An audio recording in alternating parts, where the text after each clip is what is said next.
Mihangyo ang Federation of International Cable TV and Telecommunications Association of the Philippines o FICTAP nga dili una himuong balaod ang konektadong Pinoy Bill kay duna pay mga kulang.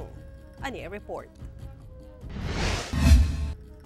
Kinahanglang ayuhon una ang mga isyu sa pipila ka grupo sa cable TV ug telecommunications companies sa konektadong Pinoy Bill o Senate Bill 2699 una kini himuong balaod. Kana ang panawagan sa Federation of International Cable TV and Telecommunications Association of the Philippines o FICTAP. I am appealing to our Congress and Senate and to the Office of the President kung pwede ibito itong konektadong Pinoy hanggat hindi natin ma-address fully well lahat ng problema na hindi nila naipasok. Ang Konektadong Pinoy o Open Access in Data Transmission Act mitumo nga dunay tarong, barato ug halapad nga access ang mga Pilipino sa internet connection.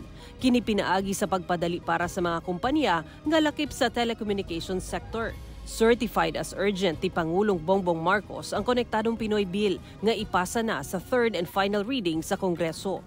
Sumala sa FICTAP, ginasuportahan nila ang tumong sa programa apan kinahanglan matud pa nga siguraduhon nga manubag sa gobyerno ang telecommunications companies. They allow cable TV operators unregulated like that we are having now. Mas casino pwede nang mag-operate ng bus ng internet. In one district area, there are about 25 to 27 cable operators. And you know what's happening? They are killing each other. They are destroying their infrastructure. Sumala sa Protekta Pilipinas, kinahanglan sab siguraduhon sa balaod nga andam sa cybersecurity ang mga kumpanyang musulod sa telecom sector.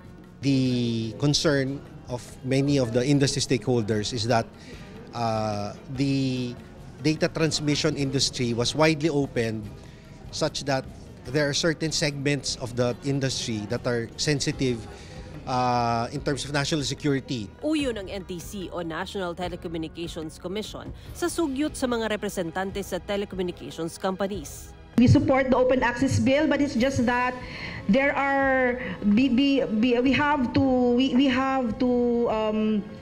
put measures so that it would be difficult if we open the floodgates and then unscrupulous players would go in. I mean, you know, NTC can only do so much, the government can only do so much. It's better if we do it before they enter the market. Misaad ang Department of Information and Communications Technology o DICT nga kung balaod na ang Konektadong Pinoy Bill, konsiderahon nila ang mga naisgutang issue sa paghimo sa Implementing Rules and Regulations o IRR. Itong mga concerns na rin ito ay napag-usapan na before bago maging maisabata, I mean, not really magka-draft ng law. So, itong mga issues na to is not new actually.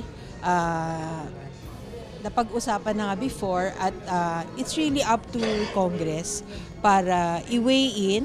And even if ma-i-weigh in naman ng Congress, I'm sure that pagbuo ng implementing rules and regulation para dito sa batas na ito, sasang-ala-alang yung mga ganitong concerns. Sara Hilomen Velasco, One Mindanao.